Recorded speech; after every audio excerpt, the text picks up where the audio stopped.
Vogliamo aprire la Bibbia? Leggiamo un passo nel Nuovo Testamento che sicuramente conosciamo tutti. Luca, capitolo 8, dal verso 22 fino al verso 25. Luca, capitolo 8, dal verso 22 al verso 25. Gloria a Dio. Alleluia. Se l'avete trovato inizio a leggere, eventualmente proiettato sullo schermo il testo. Luca, capitolo 8, dal verso 22. A Dio sia la lode. Amen. Amen. Un giorno egli entrò in una barca con i suoi discepoli e disse loro: passiamo all'altra riva del lago. E presero il largo. Mentre navigavano, egli si addormentò e calò sul lago un turbine di vento, tanto che la barca si riempiva d'acqua ed essi erano in pericolo. Essi, accostatisi, lo svegliarono dicendo: Maestro, Maestro, noi periamo. Ma egli, destatosi, sgridò il vento e i flutti, che si calmarono, e si fece bonaccia. Poi disse loro: dov'è la vostra fede? Ma essi, impauriti e meravigliati, dicevano l'uno all'altro: chi è mai costui che comanda anche ai venti e all'acqua e gli ubbidiscono? Amen. Amen. Fin qui la lettura della parola del Signore. È un testo molto conosciuto, vero? Gesù che calma la tempesta. Che Dio possa calmare ogni tempesta. Amen. E a volte gli uomini viviamo interiormente delle tempeste e ci dimentichiamo che c'è una calma meravigliosa che è a nostra portata. Ed è la presenza di Cristo. La sua presenza infonde calma. Gloria al Signore. Gesù calma ogni tempesta. Amen. Amen. Cuori agitati, preoccupati, di fronte a pericoli, vite minacciate. Alleluia, vogliamo dire: Signore, calma la tempesta. Donaci la tua calma. Alleluia. Abbiamo letto: un giorno egli entrò in una barca, salì su una barca insieme ai suoi discepoli. E dice loro: passiamo all'altra riva del lago. E presero il largo. Vogliamo per un momento soffermarci su questo: presero il largo. Un credente non può rimanere sempre a riva. Siete d'accordo? Amen. Prima o poi viene chiamato a prendere il largo. E quando Gesù ci dice di prendere il largo, non vogliamo rifiutare questo invito. Sapete, stare a riva significa stare al sicuro, certi. Un po' la mia testimonianza, no? Mia esperienza, voglio raccontarvela. Da bambino stavo annegando e da quel momento ho sempre avuto paura del mare, faccio il bagno, sì, ma ho necessità di sentire con i piedi, toccare, se no ho paura. È un po' nella vita del credente, è così, abbiamo necessità di toccare con mano, di guardarci e vederci protetti in qualche modo, no? Ma il Signore ci chiama a lasciare ogni certezza materiale e a fidarci di Lui. Amen. Questo prendere il largo riguarda ognuno di noi, credenti di Cristo, dobbiamo prendere il largo. Perché solo così possiamo sperimentare la fedeltà del Signore. Amen. Possiamo sperimentare, toccare con mano il Signore che è vicino a noi. Amen. Amen. Alleluia. Prendere il largo è un'incognita. Cosa succederà? Non sappiamo cosa succederà. Da quando ho fatto la mia piccola esperienza con il Signore tanti anni fa, non sapevo dove il Signore mi avrebbe portato. Mi sono fidato di Lui. E posso dire, fin qui il Signore mi ha benedetto. Amen. È stato con me negli anni, nonostante le tempeste, i pericoli, le difficoltà, le delusioni. Io ho affrontato queste cose come voi. Tutti siamo sulla stessa barca. O no? Amen. Malattie? Prima o poi può darsi che tutti quanti avremo una malattia. Gesù non ci ha promesso che non avremmo mai avuto malattie. O no? Difficoltà varie, incertezze, perdi il lavoro. Una volta c'era il lavoro sicuro. Quando avevi il contratto a tempo indeterminato, ah che bello! Ho il contratto a vita, una volta. Adesso non è più sicuro, neanche il contratto a tempo indeterminato. Nella vita non ci sono certezze. L'unica certezza è e rimane la fedeltà di Dio verso di noi. Amen. Amen. Alleluia. Certo, i discepoli non avrebbero mai immaginato che quando hanno preso il largo avrebbero dovuto affrontare una tempesta. Probabilmente il cielo era sereno. E sapete, le tempeste sono improvvise. A volte pensiamo che la vita sia sempre a rose e fiori. Invece non è così. La vita è difficile, perché è piena di variabili. Non ci sono certezze. Costanti non ce ne sono. Tutto può cambiare, tutto cambia. Il Signore non cambia mai. Tutto cambia, ma il Signore non cambia mai. Egli è eterno, immutabile.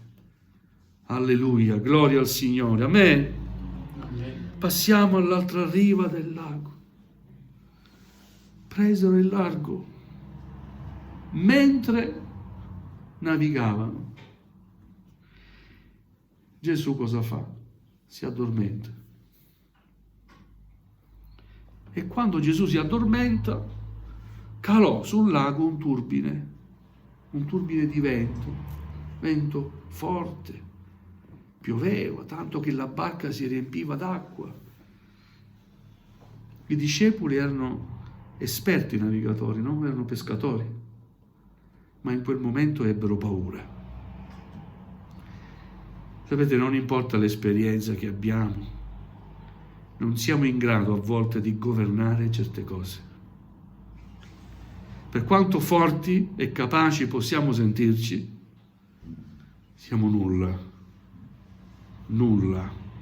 davanti a certe cose grandi. E allora c'è Gesù nella nostra vita. Amen. Amen.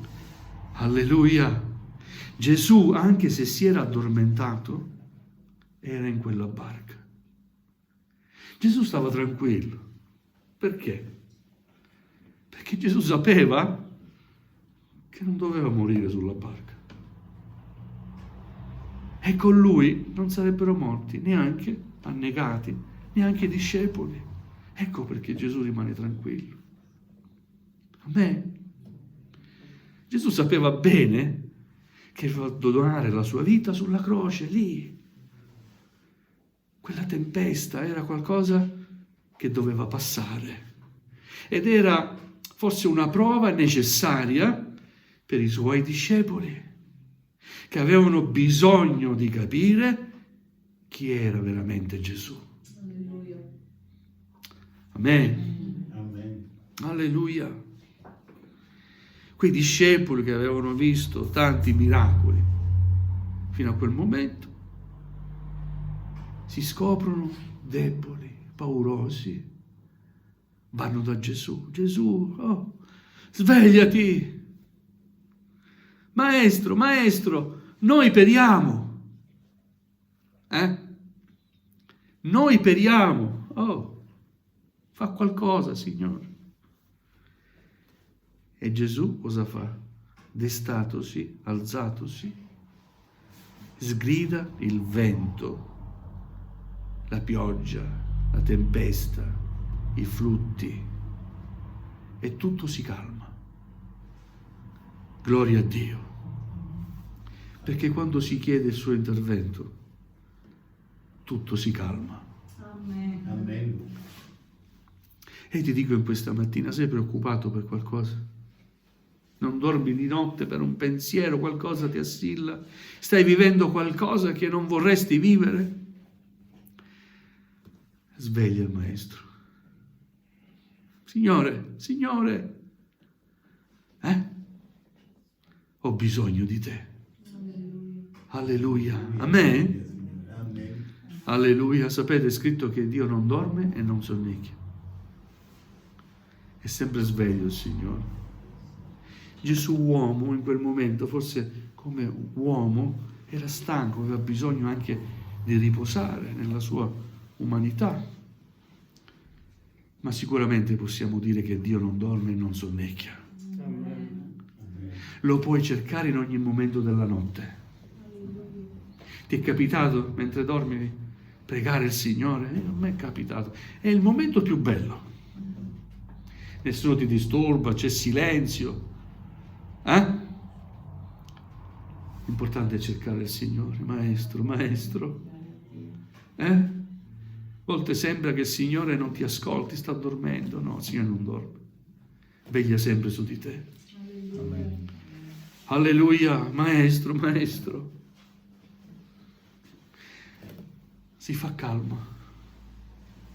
E Gesù giustamente si rivolge ai suoi discepoli dicendogli: ma dov'è la vostra fede? È una domanda. Dov'è la vostra fede? In un altro testo, credo in Matteo, racconta lo stesso episodio. Dice: ma perché vi siete impauriti, gente di poca fede? Alleluia. Siamo uomini di fede o no? Abbiamo fede nel Signore? E come si vede quando si ha fede nel Signore? Quando c'è la tempesta. Siete d'accordo? Quando splende il sole è facile dire: gloria a te, Signore. Sei buono, Signore. Amen. Che il sole splende. Aspetta che viene la tempesta. Dillo ancora: gloria a te, Signore. Amen. Riesci a dirlo? Se riesci a dirlo vuol dire che hai fede. Ti aspetti cose buone dal Signore. Sai che la tempesta passerà, devi solo aspettare, pregare il Signore e aspettare. E la tempesta passerà. Amen? Amen. Dov'è la vostra fede?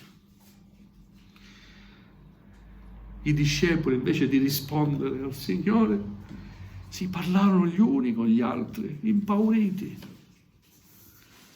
Ma chi è costui che comanda anche i venti e all'acqua e gli obbediscono? Ma chi è costui?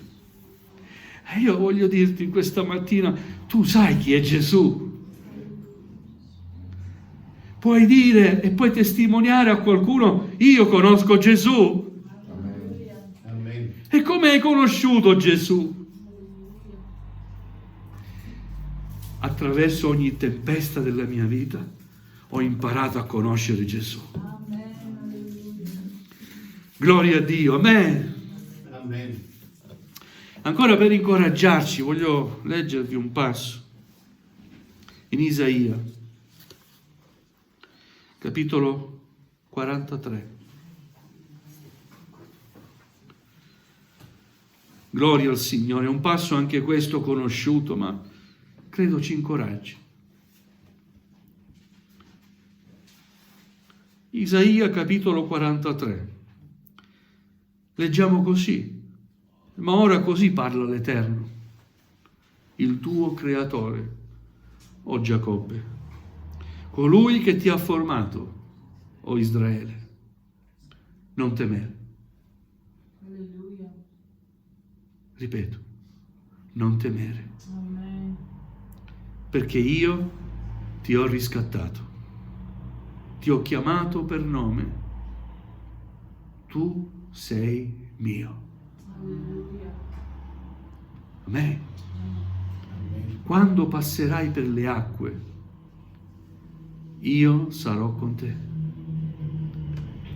Possiamo dare gloria a Dio. Amen. Amen. Gloria al Signore.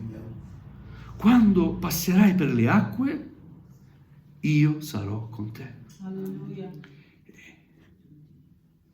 In quel momento i discepoli stavano attraversando delle acque pericolose e Gesù era con loro. Amen. E Gesù è anche nella tua vita Amen. ed è anche nella mia vita. Alleluia. Alleluia. Non temere, non temiamo. Alleluia. Quando attraverserai i fiumi, non ti sommergeranno. Gloria a Dio. Amen. Amen. Quando camminerai nel fuoco, non sarai bruciato. Alleluia. Oh, gloria a Dio. E la fiamma non ti consumerà. Alleluia. Poiché io sono l'Eterno, il tuo Dio, il Santo di Israele, il tuo Salvatore. Amen? Amen. Alleluia, voglio fermarmi qui. E vogliamo dire insieme grazie, Signore, Amen. perché tu sei fedele. Amen. No, grazie perché io sono fedele, no. Perché io sono come quei discepoli. A volte quando c'è la tempesta, anch'io dico, ma che sta facendo il Signore? Non vede? Signore, grazie per la tua fedeltà. Amen. Tu sei fedele, Signore. Amen. Amen. Alleluia. Vogliamo alzarci in piedi, gloria a Dio.